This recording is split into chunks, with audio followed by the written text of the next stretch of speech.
I think that the moment you have sex with somebody, you're actually already spiritually married to that person. Like, you're already creating such a spiritual bond with that person, and people just want to do it for like the physical pleasure. But like, sex, in my opinion, is like, it's actually more of a spiritual link than it is actually a physical thing. And this is just my hot take, and y'all can think of me how you want, but I honestly think that that's why breakups feel so crippling.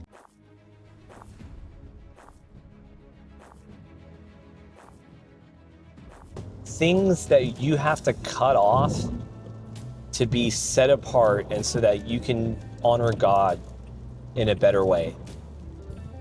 And so in this one, we're going to be talking about fornication. This is actually a really loaded topic. I think this is a very loaded topic, and I think that modern day society has normalized bad behavior.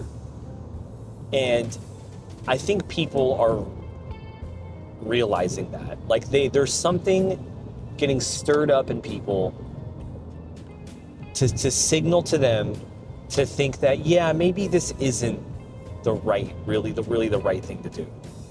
That it's probably upsetting some people. And what I'm really trying to get at here is, it's the whole in dating. So let's talk about dating for a second, because this is really what I'm trying to get at here. Is there's a lot of like really normalized things in the dating scene. And I live in the United States, and I think this is true for most Western kind of developed societies, is that dating sucks. Dating sucks, and that's not just me, like, that's not really so much as me like venting or anything. I hope you don't take it like that. It's mostly like, it's just all this whole like hookup culture stuff. It's all like short-term fun. Every dating app, every website, app, whatever, everything is gonna ask you, what are you looking for? Are you looking for short-term, long-term, whatever? A good majority of people, when I'm swiping or looking at profiles, is that a lot of people are only looking for short-term. I guess these days they call it like situationships. What in the what? What is that, dude? A situationship. What a world. I feel like I'm the crazy one. And I know I'm not. What I want is a good long-term. I believe in monogamy. I believe in long-term. I believe in sex after marriage, actually, is really how I align these days. I think sex after marriage is really the best play. I think sex was meant to be between a husband and wife, and not just man and woman.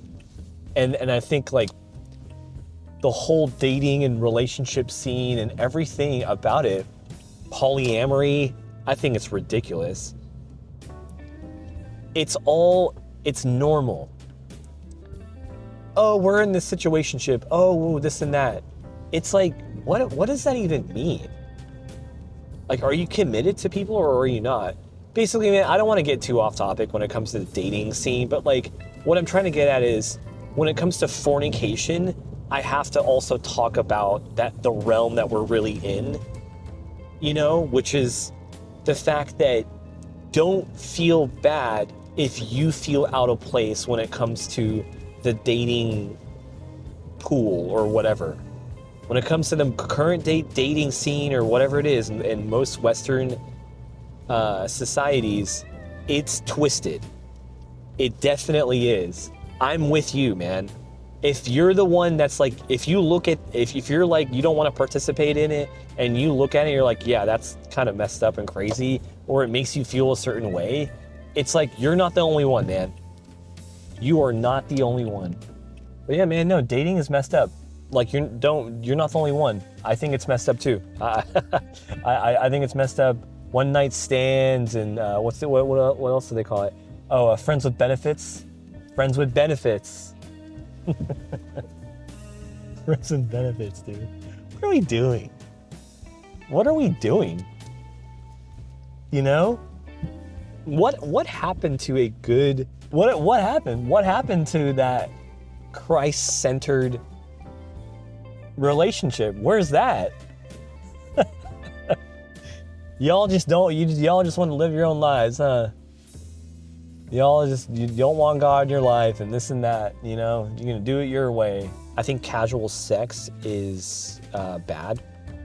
And I actually, this is on a different kind of tangent too, that I actually think that like the problem we have with casual sex and like sex in general is like, I think that the moment you have sex with somebody, you're actually already spiritually married to that person. Like you're already creating such a spiritual bond with that person, and people just want to do it for like the physical pleasure. But like sex, in my opinion, is like, it's actually more of a spiritual link than it is actually a physical thing. And this is just my hot take, and y'all can think of me how you want, but I honestly think that that's why breakups feel so crippling, because it's actually it's an unnatural thing. Like it's natural to feel terrible during a breakup because you're already technically married, in my opinion. You're already making a spiritual bond with somebody, and you're trying to break that by doing whatever breakup, whatever the circumstance, whatever. And that's why I think it feels like 20 times worse. Marry when God is in your life, and marry when Christ is at the center, because that is going to be, in my honest opinion, the biggest foundation and the sort of like the biggest pillar of support for your partnership is going to have Christ in the center. I just feel like sex should be delayed, and I think that Christ should be at the center of every partnership like that. And I think fornication is what it's all. And the other thing about fornication, you guys, is that you might still have spiritual bonds with people even many years later after you guys have broken up, you know?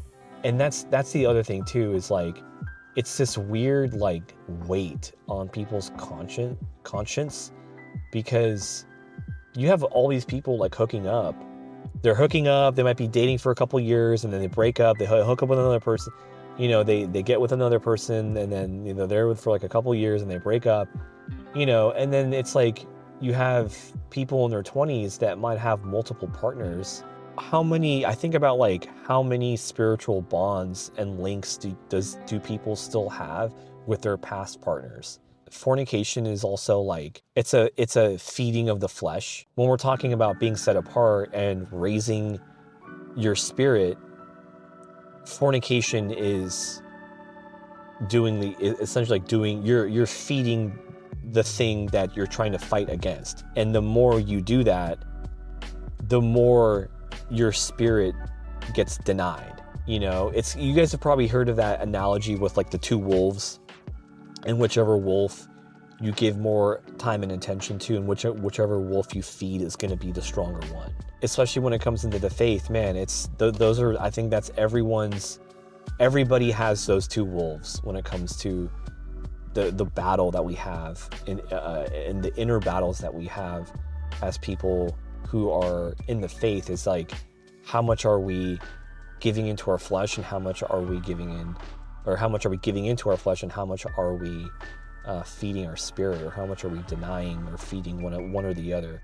But yeah, this is just another thing that people have to cut off if they want to be set apart and to be better in position to hear the word of God, and to be closer to God, and to be a vessel, and just to be a better ambassador for Christ, is to have and is to behave and act in a certain way and to walk in a certain way. If people are sleeping around and you call yourself a follower of Christ, it's like, nah, dude, I'm not gonna listen to you. If you guys enjoyed the video, throw me a like, tell me what you think. I know it's kind of a loaded topic, fornication. It's a whole, I feel like I could yap about this all day. But yeah, man, that's the whole video, and I'll see you guys in the next one. Peace.